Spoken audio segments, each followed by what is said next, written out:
The Brioni Agreement. A Brioni Declaration is a document signed by representatives of Slovenia, Croatia and the Socialist Federal Republic of Yugoslavia under the political sponsorship of the European Community on the Brioni Islands on 7 July 1991. The agreement sought to create an environment in which further negotiations on the future of Yugoslavia could take place. However, ultimately it isolated the federal Prime Minister Ante Markovic in his efforts to preserve Yugoslavia, and effectively stopped any form of federal influence over Slovenia. This meant the Yugoslav People's Army would focus on combat in Croatia, creating a precedent of redrawing international borders and staking the EC's interest in resolving the Yugoslav crisis. The agreement put an end to hostilities between the JNA and Slovene forces in the 10-day war. Slovenia and Croatia agreed to suspend activities stemming from the 25th of June declarations of independence for a period of 3 months. The document also resolved border control and customs inspection issues regarding Slovenia's borders, resolved air traffic control responsibility and mandated an exchange of prisoners of war. The Brioni Agreement also formed the basis for an observer mission to monitor implementation of the agreement in Slovenia. 11 days after the agreement was made, the federal government pulled the JNA out of Slovenia. Conversely, the agreement made no mitigating impact on fighting in Croatia. Background: on the 23rd of June 1991, as Slovenia and Croatia prepared to declare their independence during the breakup of Yugoslavia, the European Community foreign ministers decided the EC member states would not extend diplomatic recognition to the two states. The EC viewed the declarations as unilateral moves and offered assistance in negotiations regarding the future of the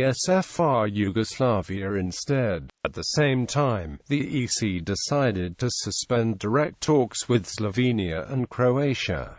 The move was welcomed by the Yugoslav federal government. Slovenia and Croatia declared independence on the 25th of June, and the Yugoslav People's Army units began to deploy from its bases in Slovenia the next day. On the 27th of June, armed conflict broke out as the JNA and the Territorial Defense Force of Slovenia began fighting over control of Slovenia's border posts. In what became the 10-day war, a 3-strong EC delegation made 3 visits to the region in late June and early July to negotiate a political agreement which would facilitate further negotiations. The delegation consisted of the foreign ministers of Luxembourg as the incumbent holder of the EC presidency, and Italy and the Netherlands as the previous and future holders of that office.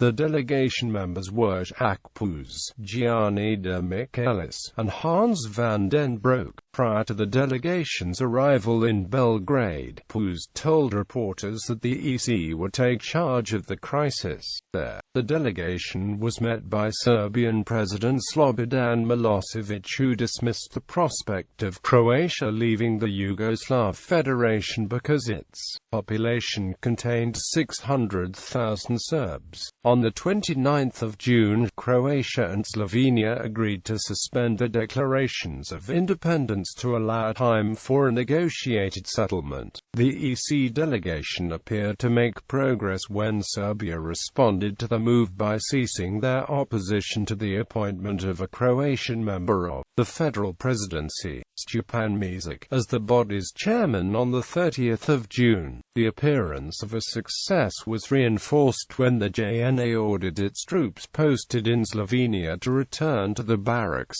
On the 1st of July, de Michaelis was replaced by João de Deus Pinheiro, the Portuguese foreign minister, to maintain the formula of current, former and future EC presidencies comprising the EC delegation as the Netherlands took over the presidency from Luxembourg, while Portugal was scheduled to assume the presidency after the Dutch. conference at Brioni. A further result of the EC delegation's mission were talks attended by representatives of the EC, Croatia, Slovenia, Serbia and the Yugoslav government.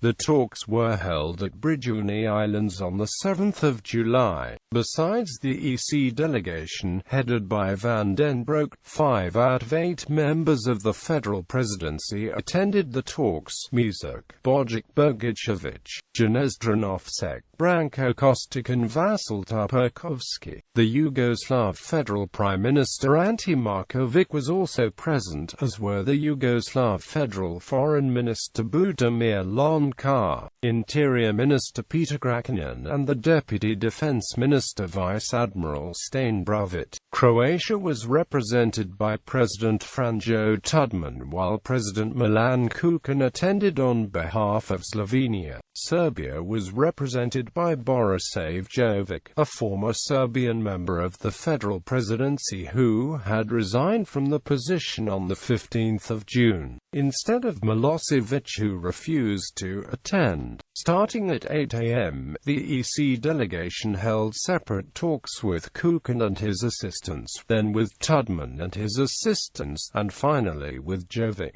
In the afternoon, a plenary meeting was held with the federal, Slovene and Croatian delegations in attendance, while Jovic reportedly left dissatisfied with the talks.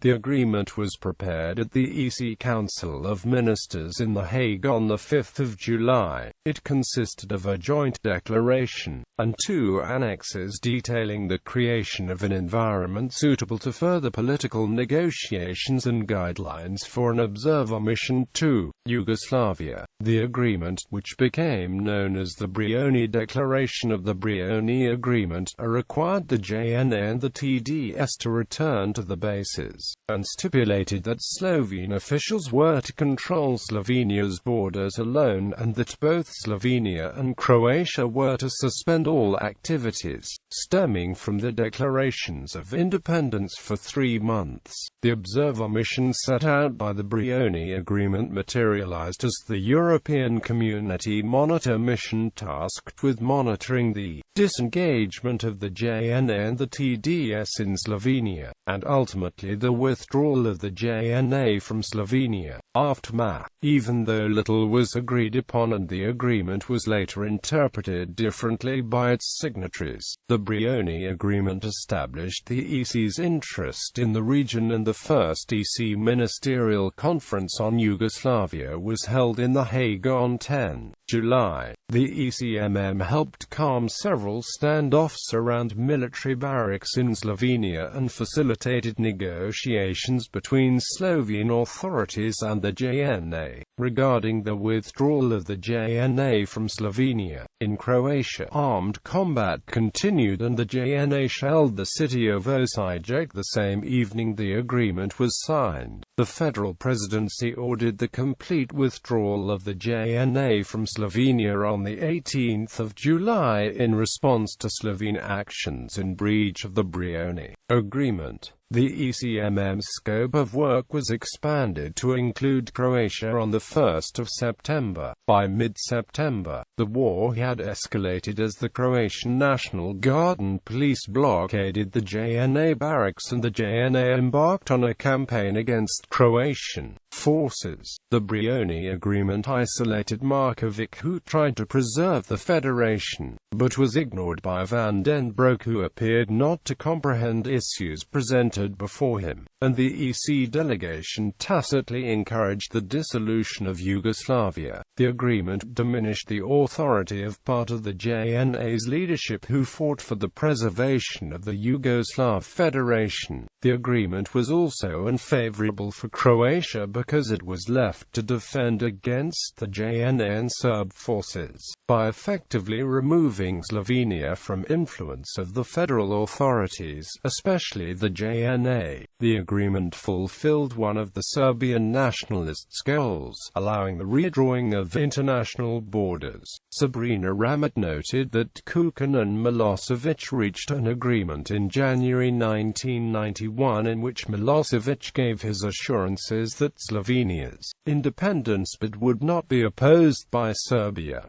In return, Kukan expressed his understanding for Milosevic's interest to create a greater Serbia. At the time, the EC viewed the agreement as a method of diffusing the crisis and failed to attribute the lull which coincided with the Brioni Agreement to a shift in Serbian strategy. Instead, the EC delegation's failure to respond to Jovic's departure before the plenary meeting and the EC foreign minister's declaration of 10 July, indicating the EC would withdraw from mediation if the Brioni Agreement was not implemented, only encouraged Serbia, which, unlike Slovenia, Croatia, or the Yugoslav Federation, had nothing to lose if the EC pulled out. In the end, the EC took credit for a rapid resolution of the armed conflict in Slovenia without realizing that its diplomatic efforts had little to do with the situation on the ground.